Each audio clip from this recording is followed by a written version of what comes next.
नमस्कार, तुम्हा सर्वांचं आपल्या स्टडी पॉइंट या यूट्यूब चॅनलमध्ये स्वागत आहे। तर महाराष्ट्र राज्य अंगणवाडी कर्मचारी संघाच्या वतीने आलेले दिनांक 23/2/2026 हा महत्त्वपूर्ण असा अपडेट आहे। जसं की अंगणवाडी सेविका आणि मदतनीसांच्या उन्हाळी सुट्टीत वाढ करण्याबाबतचा महत्त्वपूर्ण असा आपल्या महाराष्ट्र राज्य अंगणवाडी कर्मचारी संघाच्या वतीने पत्र या ठिकाणी देण्यात आलेला आहे। याबद्दल संपूर्ण सविस्तर माहिती या व्हिडिओच्या माध्यमातून जाणून घेणार आहोत। तत्पूर्वी तुम्ही जर आपल्या स्टडी पॉइंट या यूट्यूब चॅनलवरती जर नवीन असाल तर आपल्या या चॅनलला लगेचच लाईक आणि सबस्क्राईब करायला विसरू नका। चला तर मग वेळ वाया न घालवता महाराष्ट्र राज्य अंगणवाडी कर्मचारी संघ अंगणवाडी सेविका मदतनीसांच्या उन्हाळी सुट्टीत वाढ करण्याबाबतचं महत्त्वपूर्ण पत्र काय आहे ते या ठिकाणी आपण जाणून घेऊया। बघा, या ठिकाणी तुम्ही पत्र पाहू शकता। आपल्या महाराष्ट्र राज्य अंगणवाडी कर्मचारी संघाच्या वतीने आलेला आहे। अध्यक्ष ब्रुजपाल सिंह, सरचिटणीस सूर्यमणी गायकवाड, कार्याध्यक्ष निलेश दातखिळे। पाहू शकता दिनांक 23/2/2026 रोजी या ठिकाणी पत्र पाठवण्यात आलेला आहे। प्रति माननीय मंत्री महिला व बालविकास विभाग महाराष्ट्र राज्य मंत्रालय मुंबई, माननीय प्रधान सचिव महिला व बालविकास विभाग महाराष्ट्र राज्य मंत्रालय मुंबई, माननीय आयुक्त एकात्मिक बालविकास सेवा योजना महाराष्ट्र राज्य रायगड भवन नवी मुंबई। विषय आहे अंगणवाडी सेविका किंवा मदतनीसांच्या उन्हाळी सुट्टीत वाढ करण्याबाबत। बघा, अतिशय महत्त्वपूर्ण असा मुद्दा या ठिकाणी गाजतोय। संपूर्ण या ठिकाणी राज्यभर एकीकडे कर्नाटक सरकार अंगणवाडी सेविका आणि मदतनीसांना एक महिनाभर उन्हाळी सुट्टी जाहीर करतोय आणि दुसरीकडे आपलं महाराष्ट्र 15 दिवस सेविका आणि 15 दिवस मदतनीस अशी सुट्ट्यांची आखणी या ठिकाणी आखताना आपल्याला दिसून येतोय। याबद्दलच आवाज उठवण्यासाठी आपल्या राज्य सरकारला या ठिकाणी आपल्या महाराष्ट्र राज्य अंगणवाडी कर्मचारी संघाच्या वतीनं पुढाकार घेण्यात आलेला आहे। राज्यातील अंगणवाडी सेविका आणि मदतनीसांच्या ज्या उन्हाळी सुट्टी आहेत त्या सुट्टीत वाढ करण्याबाबतचा महत्त्वपूर्ण असा पत्र आहे।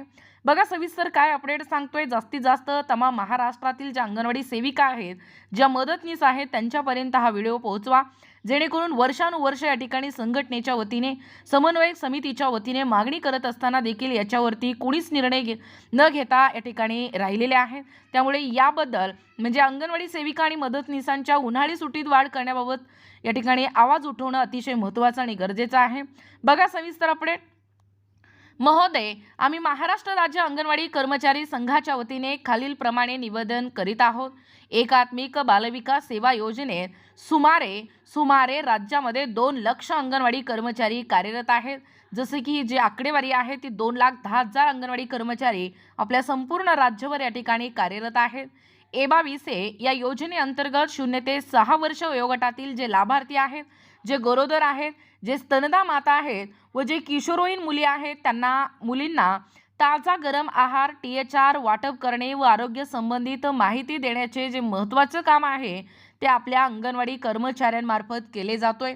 अंगणवाडी सेविका व मदतनीसांना दरवर्षी 16 उन्हाळी रजा मिळत असून त्यामध्ये वाढ करण्याची मागणी देखील वर्षानुवर्ष संघटनेकडून केली जात आहे। परंतु शासनाने त्या बाबतीत कोणतेही निर्णय घेतले नाहीत।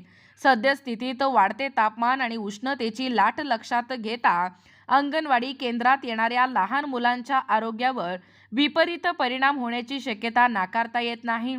तसेच अंगणवाडी सेविका व मदतनीसांना देखील या तीव्र उन्हाचा त्रास देखील सहन करावा लागत आहे। बघा, एकूणच आपल्या अंगणवाडी सेविका आणि मदतनीसांना दरवर्षी 16 ज्या उन्हाळी रजा आहेत ते मिळत असतात, त्याच्यामध्येच वाढ करण्याची मागणी जी आहे ती वर्षानुवर्ष संघटनेकडून केली जात आहे। परंतु शासन याबद्दल सकारात्मक नसल्याचे दिसून आले आहे।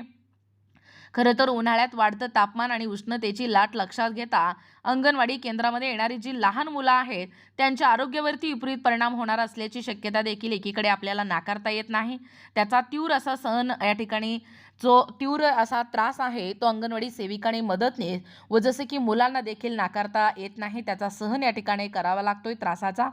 बघा, कर्नाटक सरकारने दिनांक 30/1/2025 रोजी शासन आदेशाद्वारे अंगणवाडी सेविका आणि मदतनीसांना 1 महिन्याची उन्हाळी रजा मंजूर केली असून कर्नाटक राज्याप्रमाणे हा अतिशय महत्त्वाचा मुद्दा आहे। आपल्या कर्नाटक राज्याप्रमाणे महाराष्ट्रातील ज्या अंगणवाडी सेविका आहेत, ज्या मदतनीस आहेत त्या मदतनीसांना सुद्धा 1 महिन्याची भरपगारी उन्हाळी रजा देण्यात यावी अशी देखील मागणी अंगणवाडी कर्मचाऱ्यांच्या संघटनेची मागणी आहे. बघा, नुकतंच कर्नाटक सरकारने दिनांक 30/1/2025 रोजी शासनाच्या आदेशानुसार ज्या अंगणवाडी सेविका आहेत, ज्या अंगणवाडी मदतनीस आहेत, त्यांना 1 महिन्याची उन्हाळी रजा मंजूर केलेला आहे. भरपगारी उन्हाळी रजा या ठिकाणी देण्यात यावी अशी देखील मागणी आहे. त्या कर्नाटक सरकारच्या वतीने या ठिकाणी आपल्या कर्नाटक सरकाराप्रमाणे आपल्या महाराष्ट्र राज्यामध्ये लागू करावी अशी देखील आपल्या संघटनेची मागणी आहे. उन्हाळी सुट्टी वाढवल्यामुळे बालकांच्या आरोग्याचे रक्षण होईल आणि कर्मचाऱ्यांना सुद्धा पुढील कामांसाठी उत्साह मिळेल. तर या मागणीचा सकारात्मक विचार योग्य तो आदेश निर्गमित करावा ही विनंती. सोबत कर्नाटक सरकारचे देखील आदेश जोडले आहेत. आपण कर्नाटक सरकारचे जे आदेश आहेत तेही एका वेगळ्या व्हिडिओच्या माध्यमातून पाहिलेलंच आहोत. आपल्या चॅनलवरती उपलब्ध आहे. त्या जाऊन अंगणवाडी सेविका तैनो तुम्ही पहा. आपला विश्वासू महाराष्ट्र राज्य अंगणवाडी कर्मचारी संघांकरिता बृजपाल सिंह अध्यक्ष. बघा, प्रत देखील माहितीसाठी तुम्ही पाहू शकता. माननीय उपसचिव महिला व बालविकास विभाग महाराष्ट्र शासन मुंबई, माननीय उपायुक्त अंग प्रशासन विषय योजना रायगड भवन नवी मुंबई. बघा, एकूणच अशा पद्धतीने आपल्या महाराष्ट्र राज्य अंगणवाडी कर्मचारी संघाच्या वतीने अंगणवाडी सेविका आणि मदतनीसांच्या उन्हाळी सुट्टीत वाढ करण्याबाबतचा हा महत्त्वपूर्ण असा पत्र दिनांक 23/2/2026 रोजी निर्गमित झालेला आहे. याबद्दल संपूर्ण सविस्तर माहिती या व्हिडिओच्या माध्यमातून जाणून घेण्याचा प्रयत्न केलेला आहोत. अशाच प्रकारचे नवनवीन अपडेट पाहिजे असतील किंवा तुम्हाला जर आमचे अध्यापनाचे व्हिडिओ आवडत असतील किंवा तुम्ही जर आपल्या स्टडी पॉईंट या यूट्यूब चॅनलवरती जर नवीन असाल तर आपल्या या चॅनलला लगेचच लाईक आणि सबस्क्राईब करायला विसरू नका. भेटूया अशाच पुन्हा नवीन व्हिडिओमध्ये. तोपर्यंत धन्यवाद.